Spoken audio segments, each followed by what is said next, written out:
Hey guys, it's Con from Hollywood Studios here. In today's video, I'm going to be giving my full review for Cedar Point's new for 2024 triple launch coaster Top Thrill 2. Now, calling this a new coaster may not be entirely true. It is a reimagining of Cedar Point's former coaster, Top Thrill Dragster, which is most well known for having that really powerful hydraulic launch. Is very similar to a ride like King Ka. Basically the exact same ride, just with lap bars, without the airtime hill, a little bit smaller and a little bit slower. Otherwise, though, they were pretty much the same ride. Of course, Dragster closed in 2021, and Cedar Point announced that they would be reimagining the attraction, and that reimagination took place throughout the 2022 and 2023 season, with it finally opening now as Top Thrill 2 in 2024.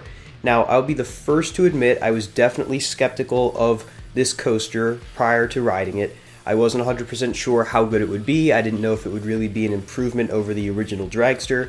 And of course, the fact that Zamperla, who really hasn't done a coaster of this magnitude, was just jumping into this project, definitely a lot to be skeptical about. But I'm proud to report and happy to report that Zamperla absolutely knocked it out of the park. This ride is spectacular, and I do want to preface that in this video, I'm not really going to be focusing on comparing it too much to Top Thrill Dragster or King Ka.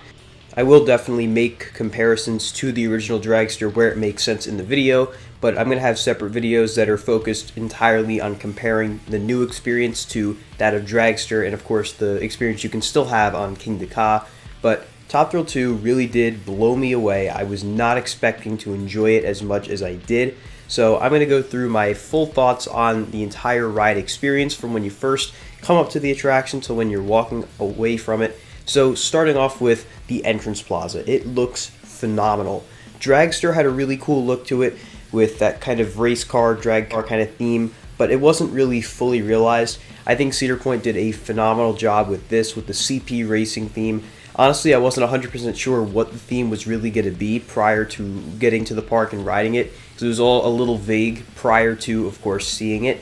But seeing it there in person, you really felt like you were at like a race strip where you had all these different signs and lights, and the whole area has been completely refreshed. Power Tower got a brand new sign. The Pit Stop gift shop has now been renamed and rethemed to the CP Racing Store, and the merchandise selection for this ride is spectacular. So many great shirt designs and other types of apparel. They also repainted all the concrete, so everything really does look fresh, and it really feels like this ride dominates that whole area. It feels like everything else is kind of sidelined compared to Top Thrill 2, which of course is the main ride of that area. So when you walk up to the entrance, of course this does unfortunately have that strict no loose article policy. If you're a regular at a park like Six Flags Great Adventure, you're very familiar with how this works. This is new for Cedar Point because the last time this was even close to being in place was Steel Vengeance a couple of years ago when they were experimenting with the different no loose article policies on that attraction. They had a period of time where you did have to buy a locker to put your phone and other items in. That no longer is the case on that ride, but on Top Thrill 2, unfortunately, as of right now, that is the way it is. But they do have a lot of lockers, so I'm not sure if they're really going to run out, and if they do, there's other lockers not too far away. I believe Magnum has lockers, so there's plenty of different areas you can get lockers. For us, during Media Day, they were free, but I imagine during regular park operations, they will not be. I do hope in the future Cedar Point is able to figure out a way where they can have guests enjoy the luxury of having their phone in the queue. Unfortunately, as I'll get into in a little bit, the queue really isn't configured to allow for double-sided lockers too easily. But once you get all your stuff in the locker, you're going to walk through the metal detector, and something cool I actually noticed about this is that every time the train goes by when it's launching, the metal detectors go crazy. It's really cool because, of course, the launch on Top Thrill 2 is powered by LSM magnetics, so once you walk through there, you're going to have your first set of switchbacks, and honestly, I was a little surprised by how small the queue space really looks. It's probably able to hold about a 90-minute queue when Fast Lane is open, which isn't necessarily a lot, especially considering this is a new attraction. It's probably going to have a lot of hype and a lot of attention around it. I'm sure this line is going to be super long for this attraction, and that's not because the ride has bad capacity or bad throughput or anything like that. The throughput is definitely lower than the original Dragster. These are 3 20-people trains. They all hold 20 riders, and they can get through pretty quickly. The operations I saw on Media Day were great.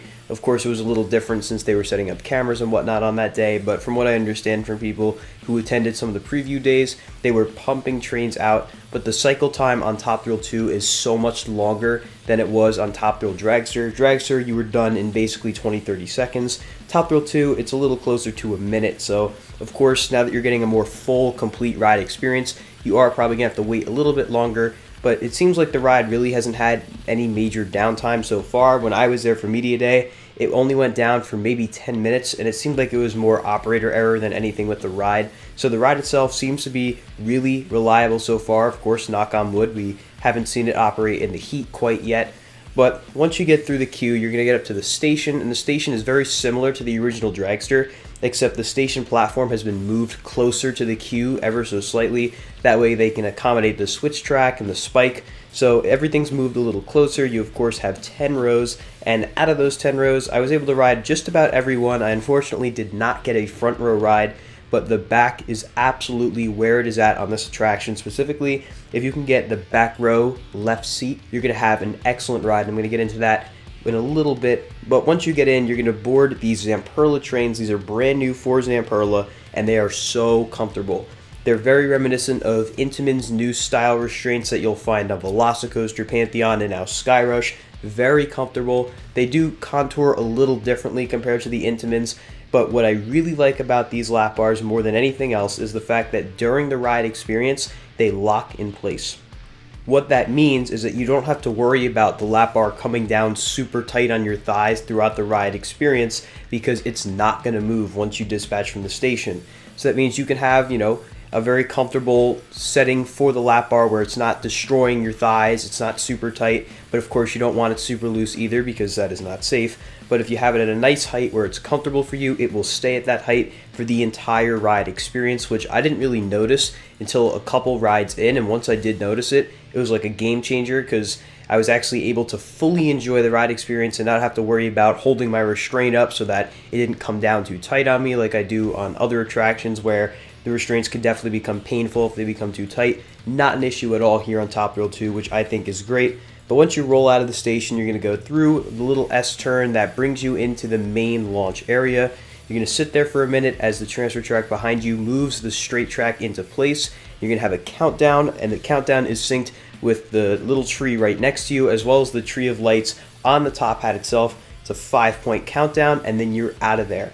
That first launch, I know a lot of people have been saying, oh, it looks weak, it's not that great. I still think it's fun. It's 0 to 74 miles an hour, so it's definitely a pretty good speed, all things considered. Of course, not as fast as the original Dragster, but the launch does have a decent bit of punch at the start of it. And what I like is that it gets up to a certain speed and the acceleration lessens, but not to a point where it's not accelerating at all. So you have this weird sensation where it's slowly accelerating, almost feels like a monorail or something. Not necessarily in a bad way saying it's boring, but it's a really unique kind of acceleration I haven't experienced on any other coaster.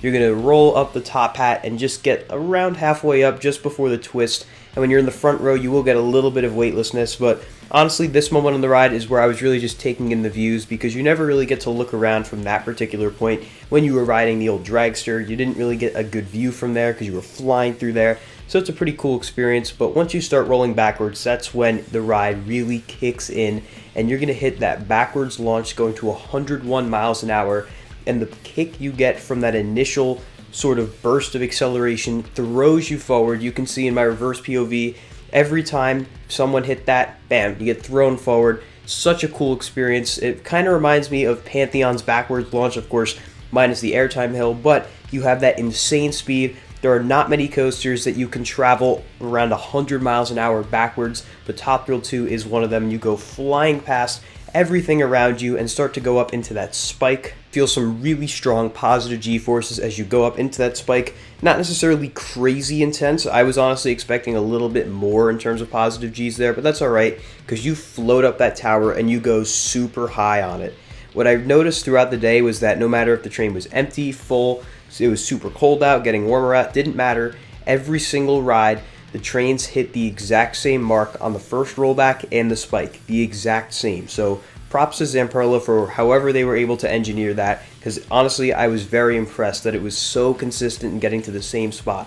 when you're on that spike, you have this great sensation of weightlessness, not necessarily something super intense, but think something like Pantheon spike or the spike on one of the Intimate Impulse coasters like Possessed at Dorney Park, where you're just floating there. It's a really cool sensation of just complete zero-G weightlessness. And then you start coming back down, you have that head chopper right by the station, which really does catch you off guard if you're not ready for it. And then you get thrusted forward and get up to that full 120 miles an hour. And that little boost you get definitely does pull some pretty good G's. You feel that little boost, and flying down that entire launch track at 120 miles an hour is absolutely insane. It cannot be understated. When you ride this ride and you're going that fast for that long, it really is a unique experience. You fly up the top hat, get great positive G's going into it, and this is where the ride really differs from Dragster, especially in the parts that you would think would be identical. The first twist going into the top hat, you get launched around laterally, and that's just a preview of what you're going to have for the second half of the top hat.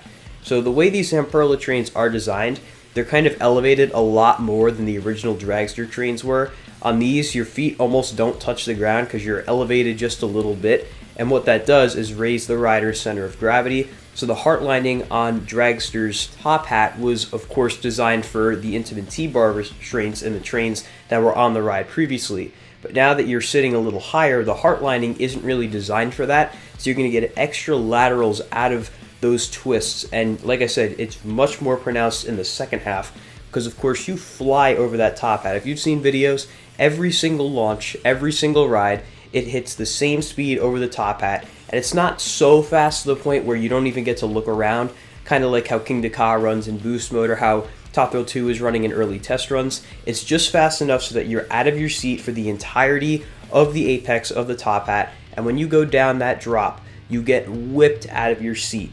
The Heartline 270-degree spiral is so much more intense than it was on Dragster, so much more intense than it is on King Ka, and I fully believe that is because of the fact that these trains are so different from the Intamin trains. And honestly, when you're in the back row on Top Thrill 2, that drop off the top hat going into the spiral might be one of my favorite drops of all time. Mainly because of the fact that you get those ridiculous laterals through the spiral, and once the spiral stops, you'll see in some people's reverse POVs, they almost get thrown to the side because those laterals are just so strong and you snap out of it and it's so abrupt. Not necessarily in a painful way, more so a thrilling like, whoa, that was insane way. Then you come down, you go through the finish line, hit your picture, and slowly come to a stop. I say slowly, but the deceleration is pretty abrupt. You see in all my on-ride pictures, I was slumped forward because that is where the on-ride picture is located, so it just throws you forward, and that is the end of your experience on Top Thrill 2. Now, right off the riff, I do want to address one of the big complaints from people who haven't even ridden the ride yet, but just judging from the testing footage, is that Top Thrill 2 looks super rough. And it definitely does have a shimmy. I mean, you can see it in all the videos, it's right there. But being on the ride, in my 13 rides, and I rode it a lot, I never got a headache, any sign of a headache, any pain. I think the shimmy kind of adds to the intensity of the ride. If it was glass smooth, it wouldn't really feel as intense or insane as it really is. But having that little bit of a shake to it really adds to the intensity. Similarly to Iron Menace over at Dorney Park, which is their new for 2024 coaster. That ride is not that smooth. Honestly, I would venture to say Iron Menace might be rougher than Top Thrill 2, but I think that's good for Iron Menace because it makes it a much more intense experience. And the same thing here for Top Thrill 2, which of course I wouldn't call it rough at all, but the little bit of a rattle or shake or whatever you want to call it adds to the intensity, similar to how King Ka is. But this ride does operate with a separate load and unload platform, so when you do come back into the station, you will unload from the back half of the station, you walk down the ramp, and you get the picture booth right there, and that is your experience on Top Thrill 2. So one of the biggest questions I was getting after I first rode Top Thrill 2 is, does it live up to Dragster's legacy? Is it better than Dragster? Is it worse than Dragster?